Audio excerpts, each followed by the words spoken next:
আমরা মনে করি এই প্রথম যে অধিবেশন হবে সংসদ অধিবেশন, সেই অধিবেশনে আর সবচেয়ে প্রথম কাজটি হবে যে এই যে ফ্যাসিস্ট সময়ের যে রাষ্ট্রপতি, ফ্যাসিস্টের দোসর রাষ্ট্রপতি, তার অভিশংসনের জন্য পদক্ষেপ নেওয়া এবং নতুন সংসদ, জাতীয় সংসদ, সরকারি দল, বিরোধী দল সবাই মিলে এই কাজটি করবে।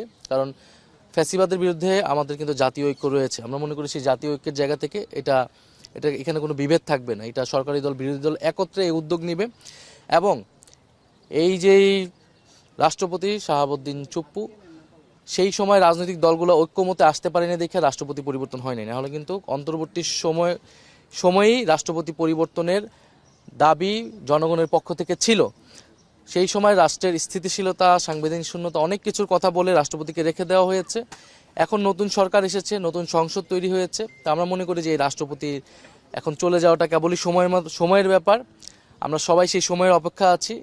কারণ যে গণহত্যা হয়েছিল, জুলাই গণহত্যা সহ সেই সময় যে নির্মম হত্যাযজ্ঞ হয়েছিল, সেই হত্যাযজ্ঞের সময় কিন্তু রাষ্ট্রপতি রাষ্ট্রের অভিভাবকের দায়িত্ব পালন করেনি। তিনি নীরব নিষ্ক্রিয় ভূমিকা পালন করেছিলেন।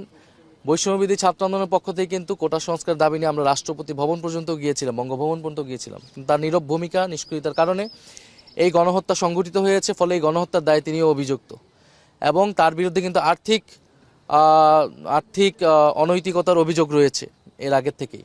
ফলে রাষ্ট্রপতি বলতে আমরা যেটা বুঝি, রাষ্ট্রের অভিভাবক, যেই সম্মান, শ্রদ্ধা, ভাব গাম্ভীর্য সম্পূর্ণ ব্যক্তিত্ব প্রয়োজন, তার কোনোটাই আসলে তার নেই, বরং নানা অপরাধে তিনি অভিযুক্ত। ফলে এখন সময় এসেছে তার অভিশংসন করে তাকে সরানো, দ্বিতীয়ত তার বিরুদ্ধে মামলা করে তাকে দ্রুত সময়ের মধ্যে গ্রেফতার করা। এটা আমরা মনে করি এই নতুন সরকারের অন্যতম দায়িত্ব। এই রাষ্ট্রপতি কিন্তু শহীদ প্রেসিডেন্ট জিয়াউর রহমানের বিরুদ্ধেও আপনার বিরুদ্ধাচরণ করেছে, মানে নেতিবাচক বক্তব্য দিয়েছে, খালেদা জিয়ার বিরুদ্ধে নেতিবাচক বক্তব্য দিয়েছে। এবং ফলে আমরা মনে করি যে এই ফ্যাসিস্ট সময়ের চিহ্ন যে রাষ্ট্রপতি, সেই রাষ্ট্রপতিকে দ্রুত সময়ের মধ্যে আসলে গ্রেফতার করা প্রয়োজন।